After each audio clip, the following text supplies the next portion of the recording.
اعوذ باللہ من الشیطان الرجیم بسم اللہ الرحمن الرحیم۔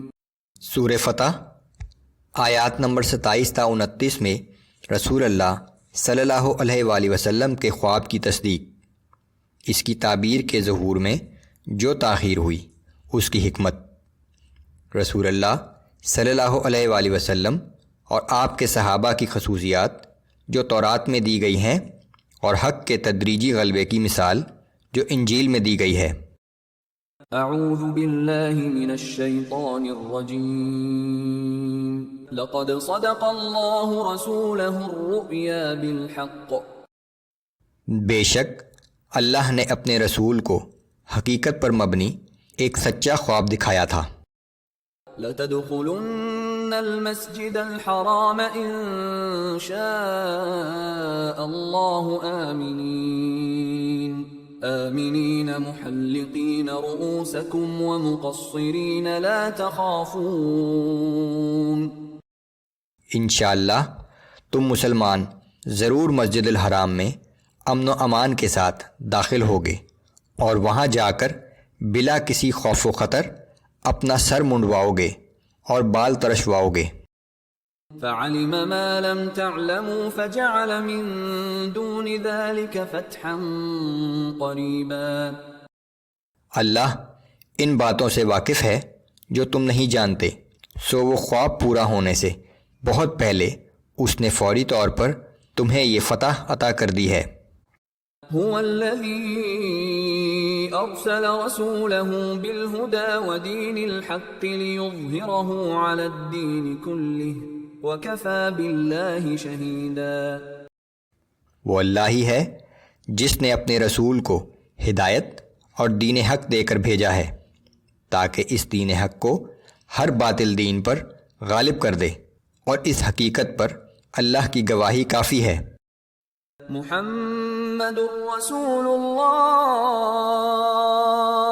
والذین معه اشداء علی الكفار رحماء بینہم تراہم رکعا سجدا یبتغون فضلا من اللہ ورضوانا سیماہم فی وجوہہم من اثر السجود ذلك مثلهم في التوراة۔ اللہ کے رسول محمد صلی اللہ علیہ وآلہ وسلم اور جو لوگ ان کے ساتھ ہیں وہ کافروں کے مقابلے میں بہت سخت لیکن آپس میں نہایت رحم دل ہیں۔ تم ہمیشہ انہیں اللہ کے سامنے رکوع و سجود کی حالت میں پاؤ گے کہ اللہ کے فضل اور اس کی خوشنودی کے طالب ہیں۔ سجدوں کے اثرات ان کے چہروں پر موجود ہیں جن سے وہ الگ پہچانے جا سکتے ہیں۔ یہ ہے اس جماعت کی وہ صفات جو تورات میں دی گئی ہیں۔